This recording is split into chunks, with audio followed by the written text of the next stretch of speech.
코로나19를 계기로 공공의료에 대한 사회적 관심도 크게 높아졌는데요. 코로나 전후 변화들을 빅데이터를 통해 살펴보는 연속기획. 이번 주제는 코로나19와 공공의료입니다. 조현성 기자가 보도합니다. 코로나19 4차 유행이 본격화하던 지난 9월 초, 광주 지역 보건의료노조 소속 노동자들이 파업에 들어가며 잠시 일손을 내려놓았습니다. 이들의 핵심 요구사항 중에 하나가 공공의료의 확대였습니다.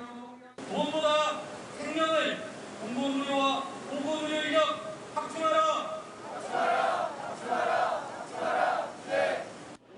그렇다면 코로나19를 전후해 공공의료, 의료 소외 문제에 대한 의료 수요자와 사회적 관심은 어떻게 바뀌었을까?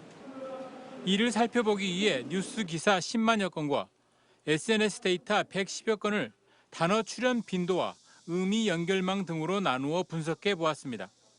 코로나 발생 이후 공공병원, 공공의료, 공공의대와 함께 간호사, 어려움이라는 단어가 출현 빈도가 크게 높아진 단어 순위에 이름을 올렸습니다. 반면에 코로나 이전 자주 등장했던 영리병원이나 규제, 블록체인이나 기술과 같은 키워드는 출현 빈도가 크게 낮아져 의료 서비스의 공공성을 보다 높여야 한다는 사회적 공감대가 커진 것을 알 수 있습니다.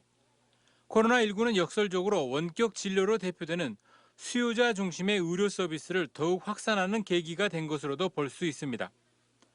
실제로 코로나19 발생 이후 정부가 한시적으로 비대면 진료를 허용하면서 뉴스 기사와 SNS 속에서 디지털과 온라인, 비대면 등의 단어가 자주 등장하기 시작했습니다. 4차 산업혁명이 되면서 원격 의료가 될 것이고 비대면 진료가 될 것이다라고 생각했지만 실제적으로 답보 상태였거든요. 이게 답보 상태였는데 코로나19 발생하면서 이것들이 처음으로 시도탄을 올린 거죠.